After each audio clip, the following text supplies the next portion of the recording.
Hey guys, it's Goy Jr. Talk Sports here, back with more scheduled predictions. Last time we did the NFC West.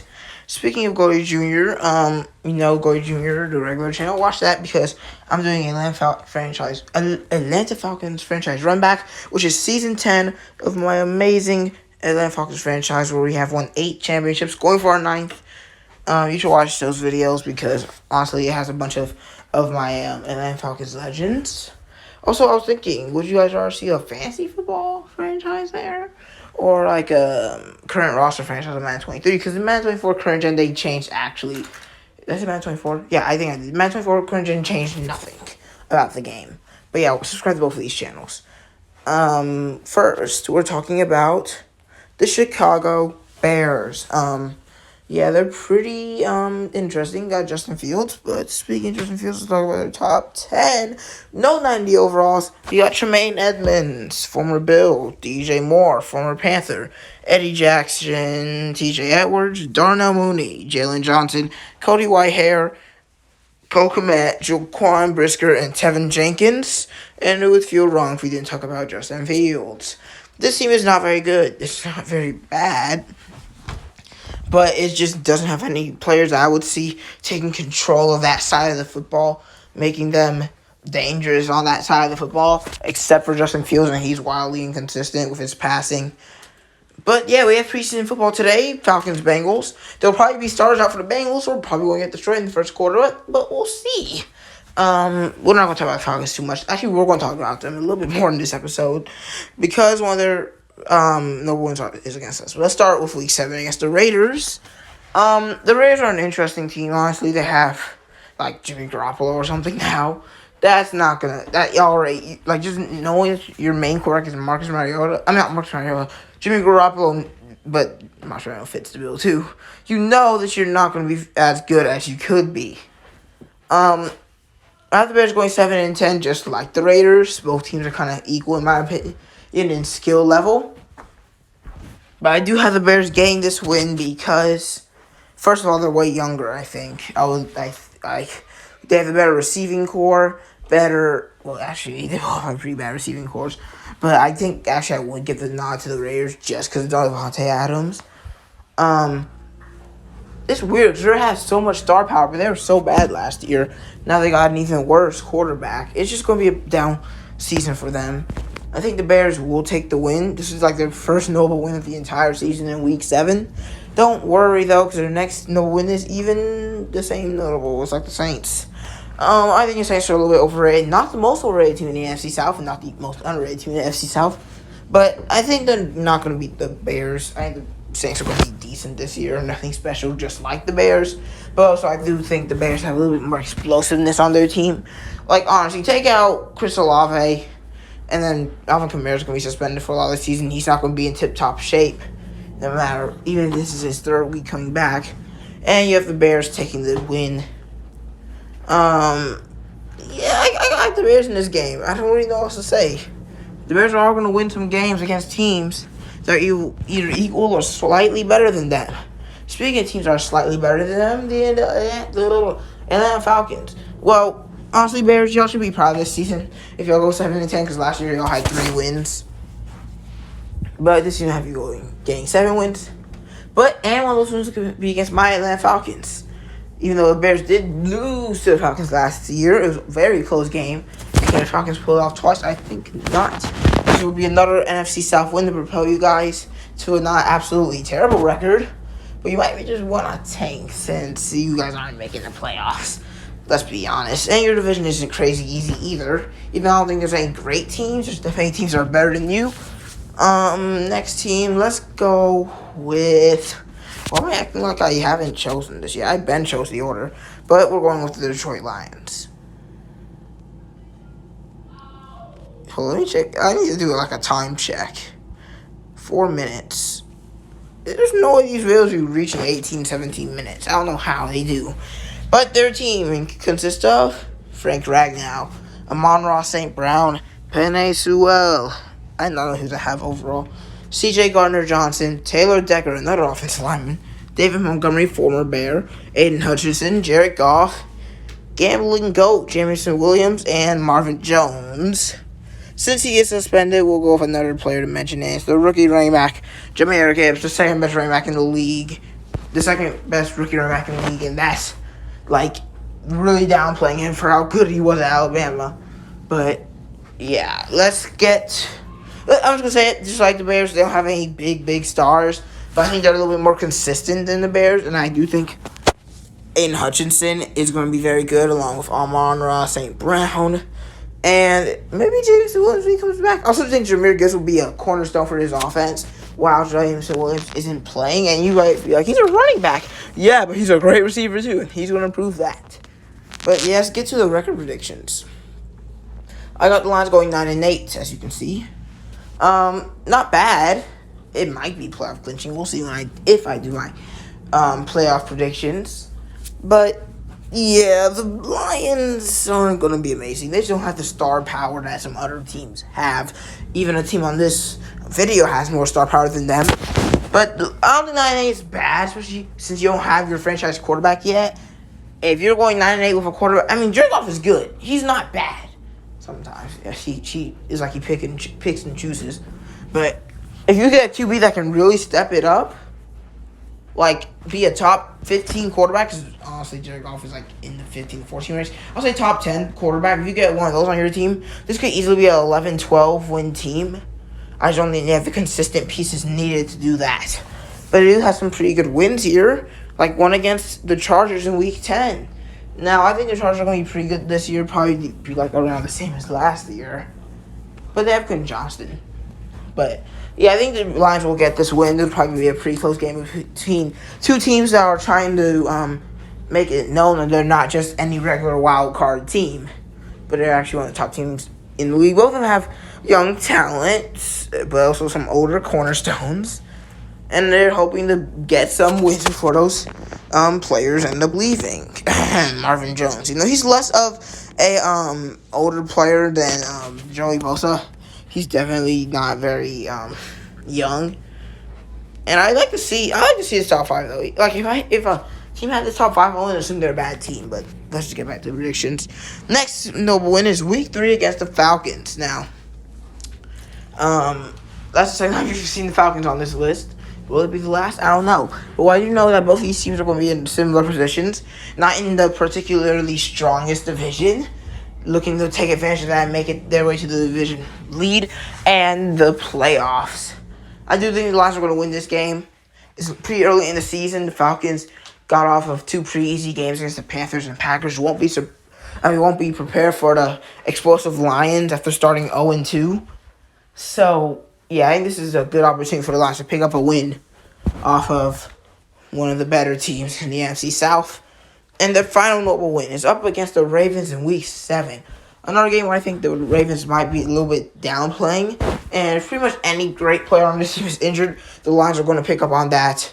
Especially if his offensive lineman, I'm telling you, Aiden Hutchinson is going to tear through. I think Aiden Hutchinson is in preparation for around the 12-sack season. Like, I have really high hopes for him, despite not really being a Lions fan or a Michigan fan at all. Go Dogs. But, yeah, I got the Lions getting some pretty good wins, despite the record not being that great. Mostly because they failed to sweep any of their teams in their division in my predictions, which would be 2 wins instead of just 1. And because there's some pretty bad teams that they failed to defeat, like the Panthers, in my predictions. But let's get to the second to last team. The best team in this division, in my opinion, which might be a little surprising to some of you who have high hopes for their team in this division. Highly competitive. I got the Minnesota Vikings. Let's look at their team.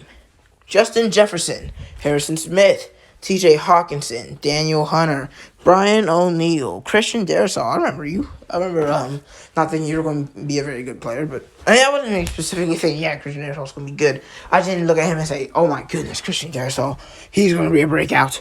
But they also have Kirk Cousins, Byron Murphy, Harrison Phillips, and Jordan Hicks. This team is probably like the most star-studded team. Look at the top 4, honestly. Who doesn't know those players? Along with a still somehow good quarterback, Kirk Cousins. Like, how is this man still this good? But let's check on the length of the video. 9 minutes. This might take 8 more minutes, actually. Let's just get to there. God dang it. Whatever. Yeah, you see it. Come on. I got them being 10-6, which is only a game. Wait, 10-6. What the heck? Hold up, 10-7. What am I doing? But yeah, 10-7, which is only a game better than Lions. But let's look at their notable wins. Week 1 against the Bucks. Now, I think the Bucks are the most underrated team in our division. Not even the Falcons, because people think the Falcons are already going to be decent. People are saying the Bucks will be the worst team in this division. I hate that. I just hate that take. But I do also think that the Vikings are better than the Bucks, despite them having similar records in my predictions. You'll see my Bucks prediction next episode. I think the Vikings have better offensive pieces. I think the Bucks are going to struggle to score. They don't have a great quarterback. Their running back game is not very good. The offensive line is decent. The receivers are good, but they definitely don't always play well. Mike Evans dropped. But yeah, that's all I have to say about them. And that the Vikings are going to beat them in my predictions. Next notable one may be a little bit less notable against the Raiders. As I've already said, I don't expect them to be very good this year. They have potential with the stars like Devontae Adams, Max Crosby, and Josh Jacobs. With a bad quarterback and in my opinion, not a great coach, they're going to struggle, especially in one of the best divisions in my predictions and in the league last year as well. I think they're going to be beat by the Vikings, who have a more consistent roster, honestly. All those guys you see, all those guys were drafted by the Vikings. So, compared to Devontae Adams and Jimmy Garoppolo, who were not, and just gone to his team 1 or 2 years ago. And their final notable win, oh my goodness, the Falcons again. I don't know, just since I have the Falcons going a winning record, these teams' notable wins are usually against either 7-10 through 12-win teams. 7 through 12-win teams. Falcons fit into that pretty well, and this entire division plays the Falcons. Fun fact, I have the Vikings sweeping the NFC South this year. I have them getting wins over the Bucks, Saints, Falcons, and Panthers all in this season. Yep, 4-10 wins against the NFC South. But let's just get into the Falcons. Yeah, the Falcons.